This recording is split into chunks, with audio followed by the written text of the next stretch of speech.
스포츠.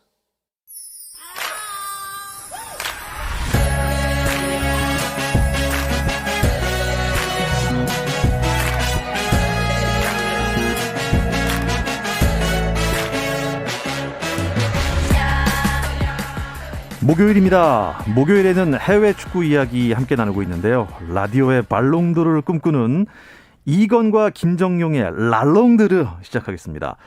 풋볼리스트 김정용 기자 먼저 인사 나누겠습니다. 안녕하십니까? 안녕하세요. 김정용입니다. 예, 반갑습니다. 예전에 한 번 뵌 것 같은데요. 네. 예, 목요일에 이렇게 신정에 다시 스포츠에 돌아와서 해외 스포츠를 다시 진행하니까 감회가 남다릅니다. 반갑습니다. 네, 잘 부탁드립니다. 예, 잘 부탁드립니다. 자, 그리고 영국에 있는 이건 기자 연결됐습니까? 안녕하십니까? 네, 안녕하세요. 영국에 있는 이건입니다. 예, 반갑습니다. 예전에 그 발품을 팔면서 열심히 취재했던 거 기억나는데 반갑습니다. 네, 오랜만에 뵙겠습니다. 반갑습니다. 네. 저도 잘 부탁드리도록 하겠습니다. 고맙습니다. 자, 이건 기자. 제가 요새 뭐 인터넷만 열면은 손흥민 선수와 관련된 기사가 막 연일 나오고 있는데 도대체 무슨 일이 일어나고 있는 건가요? 네, 맨유전이 끝난 이후에 손흥민 선수를 향한 악플의 그 수위가 상당히 높아져서 이거 영국 현지에서도 논란이 되고 있는데요. 이제 사건만 간략하게 일단 정리를 해드리자면 이곳 시간으로 11일 오후, 한국 시간으로는 12일 새벽에 이제 토트넘 홈구장에서 토트넘과 맨유의 경기가 열렸습니다. 0대 0으로 맞서던 전반 33분에 맨유의 카바니 선수가 골을 터뜨렸는데 그때 그 전부터 이제 손흥민 선수는 경기장 위에 쓰러져 있었고요.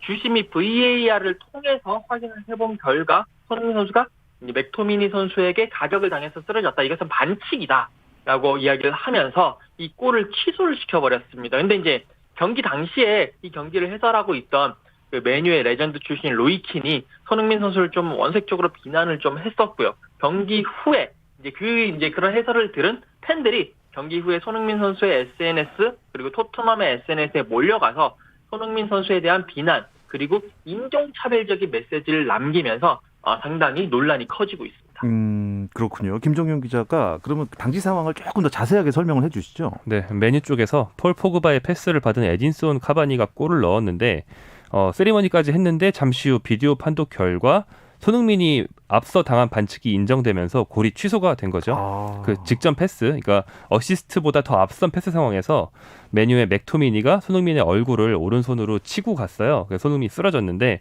이게 비디오 판독 결과 파울이 맞다고 선언이 되면서 메뉴의 골이 지워진 거고요.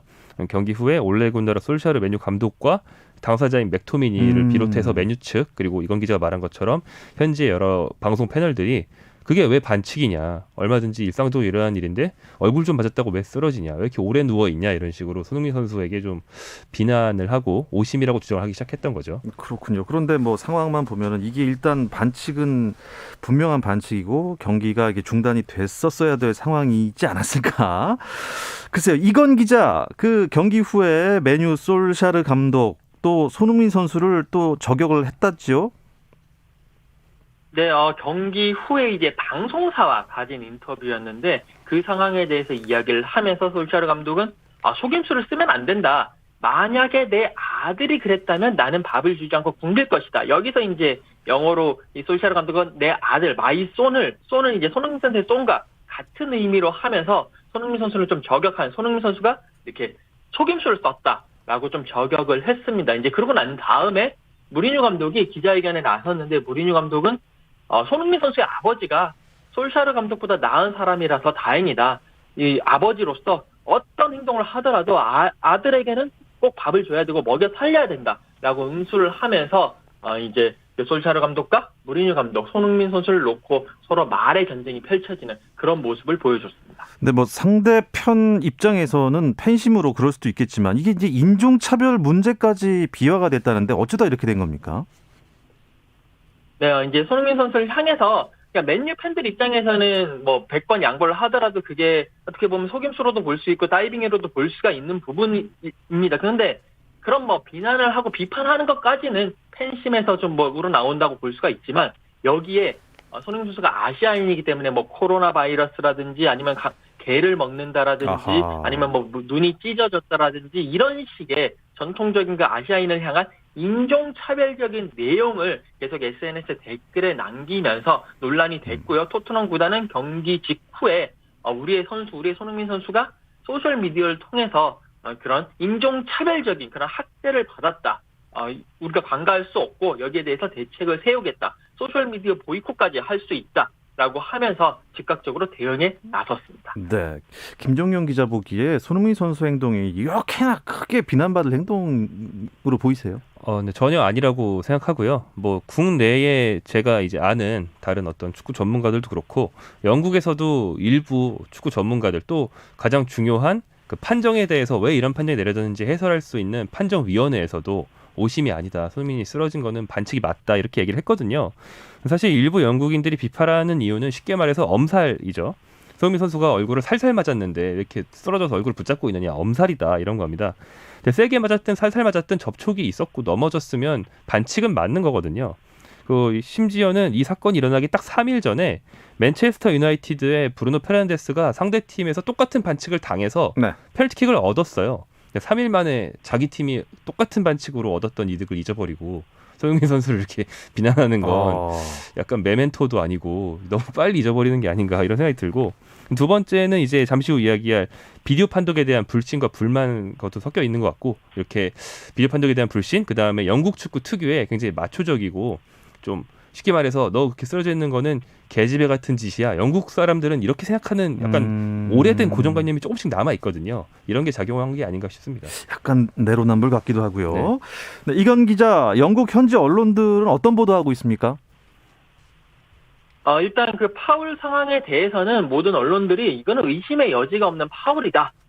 김정현 기자가 이야기한 대로 영국 심판기구에서도 이거는 파울이 맞고 주심의 판정은 정심이다 라고 발표를 했고, 그걸 다 인용을 해서 파울이다 라고 이야기를 하고 있습니다. 다만 이 사안을 다루는 방법이 조금 매체별로 다른데, 스카이 스포츠라든지 BBC라든지 아니면 텔레그라프, 더 가디언 같은 정론지들은 그냥 담담하게 팩트 위주로 가면서 이런 사건이 있었고 솔샤르 감독은 이렇게 불만을 제기했고 여기에 대해서 무리뉴 감독이 다시 반론을 제기했다라는 식으로 담담하게 이렇게 보도를 했는데, 그 반면에 황색지들, 그러니까 자극적인 편집이라든지 기사로서 독자들을 끌어들이려고 하는 그런 황색지들은 이제 제목에서부터 손흥민 선수는 사기꾼, 사기쳤다라는 식의 제목을 뽑아내면서 상당히 오해를 불러일으키기 딱 좋은 그런 보도 행태를 보이면서 상당히 좀 아쉬움을 많이 남기고 있습니다. 여기에 이제 레전드들, 로이킨, 마이카 리차즈, 이런 선수들도, 이런 선수 출신 레전드들도 김종현 기자가 이야기한 대로 손흥민 선수가 그거 가지고 쓰러지는 거는 너무 엄살이다라고 이야기를 하면서 조금 우리 입장에서는 아쉬움을 많이 남기는 그런 모습이었습니다. 네, 자, 김종용 기자 아까 말씀하신 대로 비디오 판독이죠. VAR이라는 단어를 쓰는데 여기에 대한 반감이 많은가 봐요. 네, 영국 축구는 VAR에 대한 반감이 굉장히 심하고요. 그러니까 기계가 판정에 개입하는 걸 굉장히 꺼립니다. 네. 영국이 축구의 종주국이잖아요. 그러니까 좀 100년 전 얘기긴 한데 영국 사람들은 처음에는 축구에 심판이라는 개념이 생기는 것조차 싫어했어요. 왜냐하면 반칙을 한 선수가 신사답게 손을 들고 자수하면 경기가 굴러가는데 네. 왜 제3자가 그걸 판결한 사람이 들어있냐. 그걸 심판이라는 존재가 있는 것 자체가 신사답지 못하다. 옛날엔 그런 정도로 영국 사람들은 굉장히 축구의 어떤 룰에 대해서 보수적이었거든요. 그래서 지금 VAR이 전 세계적으로 도입된데도 불구하고 영국에서는 유독 반칙을 잡아내는 VAR의 원래 목적으로는 쓰지 않고 괜히 오프사이드 여부 판별하는 데만 써서 오프사이드인지 아닌지 막 선 그어서 확인해보고 이런 데만 써서 오히려 전 세계적으로 비웃음을 사기도 하거든요. 이렇게 VAR로 인해서 판정이 뒤집히고 들어갔던 골이 취소되는 거에 대해서 영국 사람들이 좀 근본적으로 늘 불만을 가지고 있습니다. 저는 항상 궁금합니다. 영국, 신사의 나라 영국에서 이 스포츠는 굉장히 마초적이거든요. 그렇죠. 예. 일단 손흥민 선수는 메뉴 상대로 일단 골을 또 넣었지 않습니까? 이 골이 좀 부각이 안 된 것 같아요. 네, 이게 14호 골이었거든요. 이번 시즌 리그 14호 골인데 예. 프리미어리그 아시아 선수 최다골 기록 보유주가 손흥민 선수인데 14위 골이 그 본인이 갖고 있는 기록과 동률이에요. 2016, 2017 시즌 한번 세웠고 이번 시즌에 또 세웠거든요. 근데 손흥민 선수 득점력을 볼 때 남은 시즌 동안 최소 한 골은 넣을 테니까 아마도 프리미어리그 역대 최다골 기록을 이번 시즌 경신할 수 있게 되는 거죠. 그러면 득점 순위로 보면 한 몇 위쯤 되는 거죠? 현재 전체 5위고요. 손흥민 선수 위에는 많이들 아실 만한 스타 플레이어들 모하메드 살라, 해리 케인, 브루노 페르난데스, 벤포드에 이어서 5위입니다. 득점 선두 살라와는 5골 차이가 나고요. 그래도 뭐 위에서 5위 정도면 대단한 실력인데. 이건 기자, 그 토트넘은 어떻게 순위를 끌어올리는 데는 실패했죠? 네, 토트넘은 지금 올 시즌 가장 남아있는 마지막 목표가 다음 시즌에 챔피언스 리그에 나서는 것입니다. 그렇게 하기 위해서는 순위를 4위 안에 끝내야 되는데 이 경기가 상당히 중요했습니다. 이 경기 직전까지 토트넘의 순위는 6위였는데요. 이 경기에서 지면서 토트넘의 승점은 49점에 머물게 됐고 순위도 7위로 떨어졌습니다. 지금 현재 프리미어리그 4위가 웨스트햄인데 승점 55점이거든요. 토트넘과 승점 6점 차로 벌어졌는데 토트넘이 남은 경기가 7경기입니다. 7경기에서 6점 차를 따라잡는 것은 어떻게 보면 상당히 어려운 상황인데 슈퍼컴퓨터 예측으로는 토트넘이 챔피언스 리그 진출권을 딸 수 있는 4위가 될 확률이 단 6%에 불과하다라고 예측을 하게 됐습니다. 네, 6%면 아주 힘든 것 같습니다. 김정용 기자, 그러면 토트넘 다음 일정은 어떻게 되나요? 네, 다음 일정이 주말 경기 중에서 굉장히 일찍 열립니다. 토요일 새벽 4시에 에버턴을 상대하는데요. 방금 말씀드린 것처럼 토트넘이 7위인데 에버턴이 8위입니다. 네. 두 팀의 승점 차이가 딱 1점이거든요. 두 팀 모두 4위권 도약을 노리는 라이벌이라고 할 수 있어요. 에버턴이 이제 이번 경기에서 토트넘을 잡는다, 토트넘이 패배한다 그러면 토트넘은 최소한 한 계단 떨어지는 거죠. 예. 상당히 중요한 경기라고 할 수 있고요. 나는 이제 에버턴이 뭐 그렇게 어려운 팀은 아니라고 볼 수 있는 게 최근 4경기 흐름이 2무 2패로 굉장히 부진한 상태입니다. 2무 2패니까 또 전력을 다할 수도 있을 것 같습니다. 그리고 프랑스 리그로 한번 넘어가 보죠. 보르도의 황의조 선수 또 골 소식을 전해왔네요. 네, 황의조 선수는 이제 페널티킥을 요즘 전담하고 있는데 페널티킥으로 시즌 11호 골을 넣었습니다. 4경기 연속 골을 넣으면서 최근 득점치 굉장히 좋고요. 지금 손흥민과 황의조 이게 두 명이 동시에 소위 말하는 빅리그에서 10골을 넘긴 건데 이게 한국 축구 역사상 2번째입니다. 몇 년 전에 손흥민 선수, 권창훈 선수가 동시에 넘긴 거에서 2번째고요. 또 황의조 선수는 한국 선수 프랑스 리그 최다골에 도전하고 있습니다. 기존 기록은 박주영 선수가 가지고 있던 12골인데 박주영 선수 그 12골 넣고 바로 아스널의 러브콜을 받아서 프리미어리그 진출했거든요. 황의조 선수도 이제 한 2억 골 더 넣으면 빅클럽의 관심사에 들만한 기록이 된다. 이런 뜻이 되겠죠. 그럴 수도 있겠네요. 뭐 페널티킥 전담이라는 건 그만큼 팀에서 황의조 선수를 믿고 맡기는 거 아니겠습니까? 이건 기자 어떻게 생각하세요?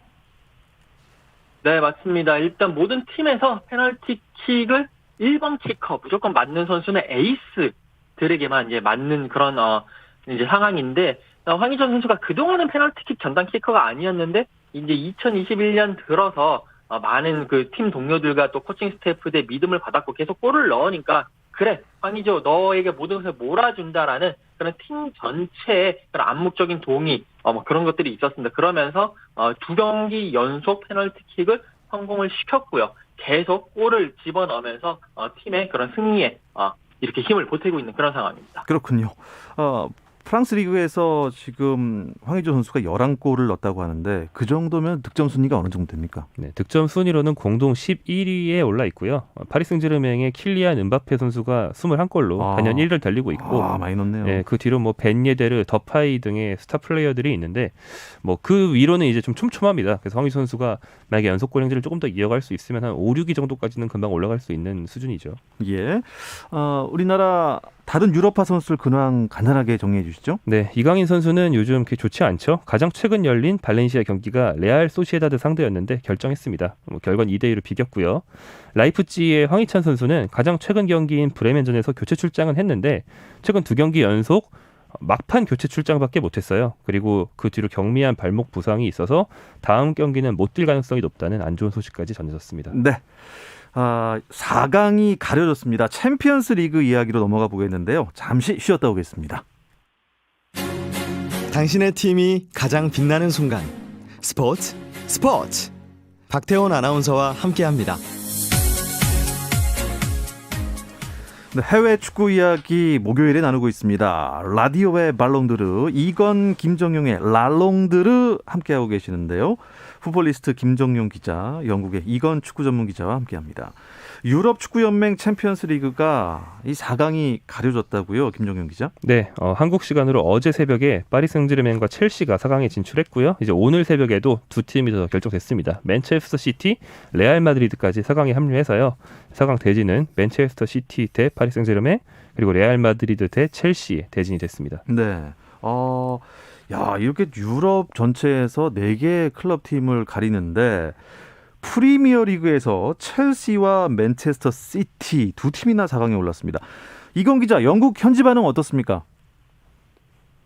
이 영국 현지에서는 이 두 팀 그 맨체스터 시티와 첼시는 그래도 좀 오를 것 같았는데 내심 리버풀까지 올라와가지고 4강 팀 중에 그러니까 3개 팀이 잉글랜드가 석권을 했었어야 됐다라는 좀 아쉬움을 드러내고 있습니다. 모든 네. 신문들 같은 거 보면 리버풀이 그 레알 마드리드를 상대로 사실 1차전에서 3대1로 졌기 때문에 2차전에서는 많은 골을 넣었어야 되는데 안필드에서 했었던 경기고 그렇기 때문에 또 수많은 찬스를 잡았거든요. 그런데 결국 골을 못 넣어서 탈락을 했다. 리버풀이 정말 우리가 정말 영국이 이 유럽 축구를 제패할 수 있었던 그런 찬스를 스스로 날려버렸다라고 반응을 하면서 다른 두 팀이 올라간 것보다도 리버풀이 올라가지 못한 것에 대한 진한 아쉬움을 지금 많이 내비치고 있습니다. 그렇군요. 뭐 8강전을 되짚어봐도 맨체스터 시티가 참 강해 보입니다. 어떻게 보십니까? 네, 맨체스터 시티가 사실은 그 8강을 통과하지 못한다는 일종의 징크스 같은 게 있었어요. 특히 펩 과르디올라 감독, 그 바르셀로나 시절 리오넬 메시와 함께 유럽을 제패했던 과르디올라 감독이 왔기 때문에 네. 이 팀을 한 단계 높은 곳으로 이끌어줄 거라는 기대가 있었지만 매번 8강에서 발목을 잡히면서 과르디올라 감독이 경쟁력이 없는 게 아니냐 이런 회의론이 있었는데 드디어 4강에 오르면서 이제 맨시티와 과르디올라 감독 모두 한 단계 이제 전진하게 됐고, 근데 사실 과르디올라 감독이 예전 바이에른 뮌헨 시절에는 또 4강밖에 못 올라가는 징크스 같은 것도 있었기 때문에 개인적으로는 오랜만에 결승 진출이 굉장히 숙제가 될 것 같고요. 그리고 맨시티는 다른 가능성도 열려 있습니다. 뭐냐면 4관왕이 가능하다는 건데요. 프리미어리그 우승이 이미 유력하고요. FA컵에서 생존해 있고 여기에 리그컵도 결승에 올라서 토트넘과의 한 경기만 이기면 우승할 수 있기 때문에 4관왕 확률이 상당히 뭐 그래도 높은 편인 팀입니다. 4관왕이면 진짜 위협 아닙니까? 네. 파리 생제르맹 선수들은 4강이 확정이 됐어요. 야, 이건 뭐 우승한 것만큼 기뻐했다는데 이건 기자, 그곳은 어땠습니까, 분위기가? 근데 이제 바이에른 뮌헨과의 경기가 끝나고 난 이후에 4강에 올라고 난 다음에 라커룸에서 선수들이 모여서 막 물도 뿌리고 서로 막 노래도 부르고 응원도 하고 그런 모습이 이제 계속 SNS를 통해서 올라왔습니다. 근데 고작 4강 가지고 왜 이러느냐라고 생각하시는 분들이 있을 수도 있는데 일단 상대가 바이에른 뮌헨이었습니다. 지난 시즌에 파리 생제르맹이 챔피언스리그 결승전에 나갔는데 그때 바이에른 뮌헨과 90분 대결을 펼쳤습니다만 결국 0대1로 지면서 아쉽게 우승의 문턱에서 좌절했던 그런 경험이 있기 때문에 그런 아쉬움을 1년 만에 8강에서 뮌헨을 제압을 하면서 4강에 올라간 것이다. 우리는 드디어 뮌헨에게 서력을 했다라는 그런 모습을 보여주면서 상당히 좋아했고, 그리고 이제 그때 당시 감독이 토마스 투엘, 지금 첼시 감독인데 그때는 투엘 감독의 좀 눈치를 보면서 제대로 자기들의 그런 뭐 감정이랄까요? 이런 걸 표현하지 못했는데 이제는 포체티노 감독으로 바꾸고 난 이후에 선수들의 감정이라든지 여러 가지 기쁨이라든지 슬픔이라든지 이런 것들을 조금 더 풀어줄 수 있는 그런 감독이기 때문에 더더욱 그런 뮌헨의 상대로 승리한 것을 기뻐하면서 자신들의 사기를 올리는 그런 세리머니를 펼쳐서 많은 그런 관심을 받고 있습니다. 네, 김정윤 기자. 그리고 생각해 보니까 이 작년에 결승전의 연장선 같습니다. 8강전이 이 파리 생제르맹이 바이에른 뮌헨에게 이겼다. 이건 정말 우승한 것 같은 그런 기분이 들 수도 있을 텐데. 네, 그렇죠. 뮌헨은 부상 공백이 커서 그랬던 건가요? 네, 두 팀이 좀 부상에 관련된 상황이 극도로 갈렸다고 할 수 있는데요. 파리 생제르맹은 그 8강 1차전 당시부터 상당히 오랫동안 부상에 당해 있던 네이마르가 복귀해서 네이마르와 은바페의 그 스타 조합이 부활을 했어요. 근데 바이에른 뮌헨은 반대로 현재 세계 최고 공격수라고 할 수 있는 로베르트 레반도프스키가 부상으로 빠졌고 레반도프스키가 빠졌을 때 가장 유력한 대체자가 독일 대표 공격수 그나브리인데 네. 그나브리까지 빠졌습니다. 그래서 사실 최전방 공격수에 1순위와 2순위가 다 없었어요. 이게 정말 결정적인 타격이어서 득점 찬스를 골로만 연결하지 못했고요. 또 한 가지 결정적인 건 독일 대표 미드필더 고레츠카 선수, 그 2018년도 월드컵 때 한국 상대로도 뛰었던 고레츠카 선수가 또 부상으로 빠지면서 중원까지 굉장히 큰 구멍이 네. 생겼습니다. 이걸 메우지 못하고 이제 네이마르와 은바페에게 당한 거죠. 네, 이건 뭐 공격수와 중원까지 부상 때문에 공백이 컸으니까 이 홀란드 선수 영입설이 그 주목을 받고 있는 건데 이건 기자 어떻습니까?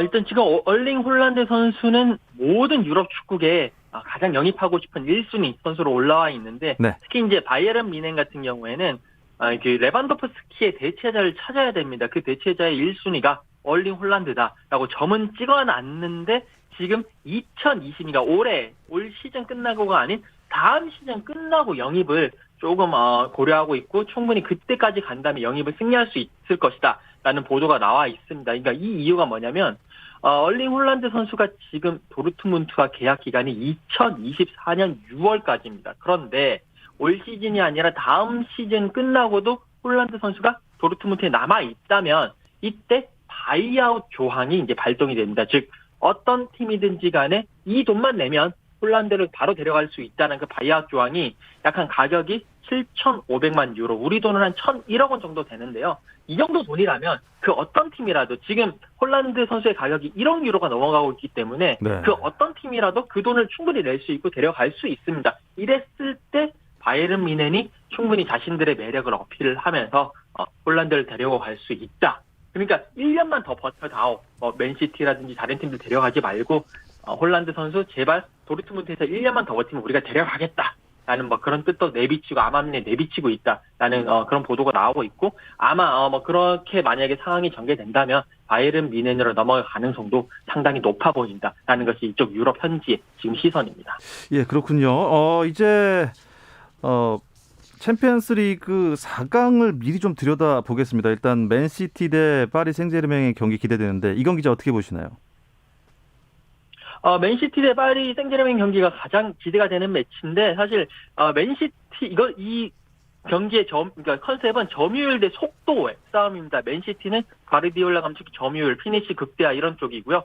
파리 생제르맹은 은바페와 네이마르의 에이스 대결. 이 두 팀 어느 팀이 이길지 지금 상당히 기대가 되고 개인적으로는 맨시티가 이기지 않을까 생각을 하는데 네. 일단 좀 지켜봐야 될 것 같습니다. 자, 레알 마드리드와 첼시의 경기는 어떻겠습니까, 김정일 기자? 네, 레알 마드리드와 첼시 모두 시즌 초반에는 상당히 부침이 있었기 때문에 여기까지 올지 예상하기 힘들었던 팀인데 지단 감독이 레알 마드리드를 챔피언스리그에서 잘 이끄는 건 거의 신비로울 정도로 챔피언스리그에서 압도적인 경력을 가지고 있고요. 첼시도 요즘 투엘 감독 부임 이후 상승세고 선수들도 부활했기 때문에 충분히 기대를 걸어볼 만한 팀이 됐습니다. 야, 누가 우승할지 정말 모르겠습니다. 그리고 기대가 됩니다. 벌써 시간이 이렇게 됐네요. 자, 영국에 계신 이건 축구 전문 기자 그리고 풋볼리스트 김정용 기자 함께했습니다. 두 분 고맙습니다. 고맙습니다. 감사합니다. 네, 스포츠 내일도 저녁 8시 30분입니다. 박태원의 스포츠